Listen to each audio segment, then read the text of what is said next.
2014 నుండి 19 దాకా మా ప్రభుత్వం చేసినటువంటి పనుల్ని చూసి మాకు ఓటెయ్యండి అని అడిగే పరిస్థితి ప్రస్తుతం తెలుగుదేశం పార్టీకి లేదు. 19 నుండి 24 దాకా జగన్ ప్రభుత్వం బాగాలేదు కాబట్టి మాకు ఓటేయండి, మేము కరెక్ట్గా చేస్తాం అని చెప్తున్నది తెలుగుదేశం.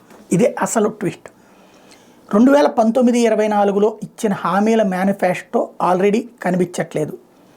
అసలు అందులో చెప్పబడినటువంటిది ప్రతి ఆడబిడ్డ పుట్టగానే 25,000 రూపాయలు, అట్లాగే ఆడపిల్లలకి బస్ పాసులు ఫ్రీ, కాలేజీలకు వెళ్ళేదాకా ఇంటర్మీడియట్ దాకా బస్ పాసులు ఫ్రీ, మరొక వైపున ప్రతి ఏడాది కూడా జాబ్స్, ఇంటింటికి ఉద్యోగం, ఇట్లాంటివన్నీ చెప్పారు ఆ రోజునే. అలాగే నగదు బదిలీ ఆ రోజునే చెప్పారు హామీ. నగదు బదిలీ ఇప్పుడు జగన్ చేస్తున్నటువంటి క్యాష్ ట్రాన్సాక్షన్స్ అప్పుడే చెప్పారు. అట్లాగే ఇప్పుడు తెలుగుదేశం ఇస్తున్న హామీ ప్రతి ఒక్కళ్ళ అకౌంట్లో డబ్బులు ఎంత వేస్తాం, 1,500 వేస్తాం, 2,000 వేస్తాం అని చెప్తున్నది ఆ రోజుల్లోనే చెప్పారు. మరి అవి ఇవ్వాల. ఇప్పుడు ఆ మేనిఫెస్టోని చూపించి ఇందులో ఇవి చేశాము అని చెప్తారా, లేదా పవన్ కళ్యాణ్ని అడ్డుపెట్టి ఇప్పుడు ఆల్రెడీ సూపర్ 6 బాబు షూరిటీ అని చెప్తున్నటువంటి సూపర్ 6కి పవన్ కళ్యాణ్ గ్యారంటీకి చూపెడుతున్నారు.